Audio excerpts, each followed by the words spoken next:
రెండున్నర నెలలు పైచలకు ఎన్నికల కోరులోనే పోయింది. 16వ ఇప్పుడే మేము పరిపాలన కోరుకున్నాము.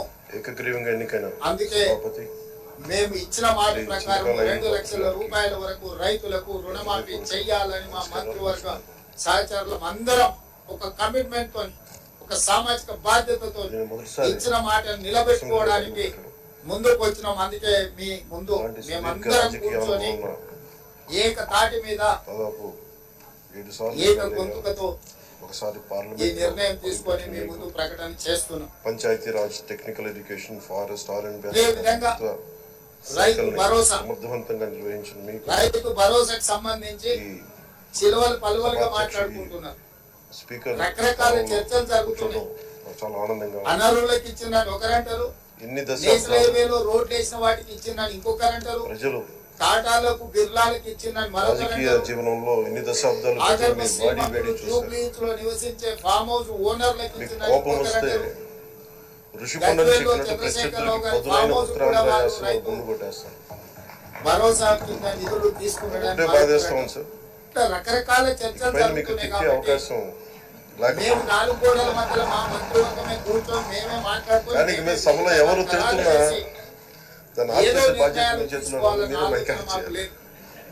పారదర్శకంగా అంటే మా చిన్నప్పుడు చూసేవాళ్ళు సార్, అమలు చేసే అబ్బాయిని క్లాస్ లీడర్ చేసేవాళ్ళు చిన్నప్పుడు. అందరి సూచనల మేరకు, సలహాల మేరకు రైతు భరోసా పథకాన్ని పారదర్శకంగా మీ వాడి వేడి నిస్సహాయులకు సహాయం అందించాలని ప్రభుత్వం యొక్క సంక్షేమం ప్రజలు సామాన్యులకు చేరవేయాలని, ఏ ఒక్కరికి కూడా అన్యాయం జరగకుండా ప్రతి వాడికి భాషల్ని భావాలను చేరాలి అని రైతు భరోసా నిధులు ఖాతాలు పడాలన్న ఆలోచనతోని మా మంత్రివర్గము స్టేక్ హోల్డర్స్ అందరితో చర్చించడానికి ఒక నివేదిక తయారు చేయడానికి మంత్రివర్గ ఉపసంఘాన్ని నియమించాము. ముఖ్యమంత్రి శ్రీ చంద్రబాబు నాయుడు గారు చెప్తారు.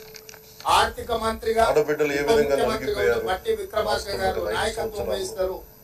వారితో పాటు వ్యవసాయ శాఖ మంత్రి తుమ్మల నాగేశ్వరరావు గారు మాట్లాడితే వాళ్ళు వ్యక్తిగత సోషల్ మీడియాలో వాళ్ళని మేనిఫెస్టో కమిటీ క్యారెక్టర్ అసాసినేట్ చేయడం, ఎందుకంటే ఎన్నికల్లో మేము పెద్ద నాయకులు కావచ్చు, కార్యకర్తలు కావచ్చు, వివిధ జిల్లాలు పర్యటించి ప్రజల యొక్క సూచనలు సలహాలు పరిగణలోకి తీసుకొని ఎన్నికల మేనిఫెస్టో తయారు చేసిన సహచర మంత్రివర్యులు శ్రీధర్ బాబు గత ప్రభుత్వం తాలూకు సభ జరిగిన విధానం చూస్తే ఈ వ్యక్తిగత దోషణ ఇవన్నీ చాలా ఇబ్బంది పెట్టే ప్రజలు. ఈ రోజున వాళ్ళకి 11 సీట్లకు పరిమితం అయ్యారు, ఈరోజు లేరు, ధైర్యం లేదు వాళ్ళకి. విజయాన్ని తీసుకోగలిగారు కానీ ఓటమి కూడా ధైర్యంగా కూర్చుకునే వాళ్ళకి స్థాయి లేదు, వాళ్ళకి పారిపోయారు ఇక్కడి నుంచి. భావంలో ఉండే తీవ్రత భాషలో ఉండాల్సిన అవసరం లేదు.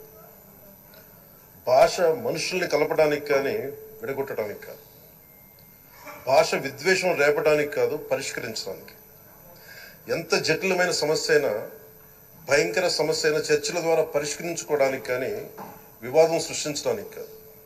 ఈ సభ ఉన్నది అందుకు. కానీ మనం చూసింది వాళ్ళ దగ్గర నుంచి బూతులతోటి, వ్యక్తిగత దోషులతోటి రాష్ట్ర పురోభివృద్ధిని ఆపేశారు. అలాంటి సభ కాకుండా ఇందాక మన పెద్దలు శ్రీ గౌరవ ముఖ్యమంత్రి చంద్రబాబు గారు చెప్పినట్టుగా ఇది భవిష్యత్తుకి ఇది ఒక ప్రమాణిక, ఒక ప్రమాణం అవ్వాలి.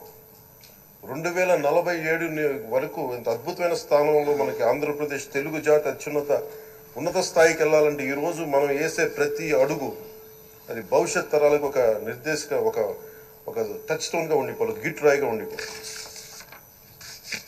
ఈ రోజున ఈ సభలో ఉన్న గౌరవ సభ్యులందరూ చట్టాలు చేయడానికి ఉన్నారు, చట్టాలు ఉల్లంఘించడానికి కాదు. విభేదించడం అంటే ద్వేషించడం కాదు, వాదించడం అంటే కొట్టుకోవడం కాదు. ఇవన్నీ విభేదించడం, వాదించడం ఇవన్నీ ప్రజాస్వామ్యానికి చాలా మౌలికమైన పునాదులు. ఆంధ్రప్రదేశ్ ఆవిర్భావం జరిగి అసలు భాషా ప్రయుక్త రాష్ట్రాల ఆవిర్భావమే ఆంధ్ర రాజ్యం. అమరజీవి పొట్టి శ్రీరాములు గారి బలిదానం మీద 56 రోజులు తిరిగి తిప్పలు తిరగకుండా పొంగులేటి శ్రీనివాస్ ఆయన రెడ్డి గారు మరణానికి చేరువవుతూ అందరితో చర్చించి ఆమరణ నిరాహార దీక్ష జూలై చేసిన ప్రతి 15 రోజు తారీఖు లోపల మనకి ప్రభుత్వానికి దాదాపు నివేదికను అందించడం ఈ జరుగుతుంది. 6 దశాబ్దాల ఆ కాలం, నివేదికను రాబోయే కాలం. బడ్జెట్ సమావేశాలలో అంటే ఆయన ప్రతిరోజు శాసనసభలో చేరువవుతూ ప్రవేశపెట్టి భోజనం లేకుండా అందరు శాసనసభల యొక్క అభిప్రాయం మనకి తీసుకొని 1.5 సంవత్సర కాలం భవిష్యత్ కార్యాచరణను రైతు భరోసా విధి విధానాలను నిర్ధారించి అలాంటి ఆ నియమ నిబంధనల మేరకు త్యాగాన్ని కనుక మనం అర్హులైన ప్రతి ఈ ఒక్కరికి సభలో రైతు భరోసా ప్రజా పథకాన్ని సంక్షేమం అమలు చేయాలని మాత్రమే చర్చలు మా జరగాలి. మంత్రివర్గం నిర్ణయం తీసుకున్నది. వాదోపవాదాలు హద్దులు ఈ దాటకుండా విషయాలు ఉండాలి. కూడా మీ ద్వారా రాష్ట్ర వ్యక్తిగత రైతాంగానికి దూషణకి తావివ్వకుండా మేము ఉండాలి. చెప్పదలుచుకున్నాము. అలా మా కాకుండా గత ప్రభుత్వం ప్రభుత్వంలాగా ఈ సభని జవాబుదారీతనంతో తిట్లకి, పనిచేయాలనుకుంటుంది. బూతులకి, కొట్లాటకి పారదర్శకంగా ప్రజల ముందు వాడితే మా ప్రతి విధి నిమిషం విధానాలను పెట్టి పొట్టి ముందుకు శ్రీరాములు గారి బలిదానాన్ని నడవాలనుకుంటున్నాము.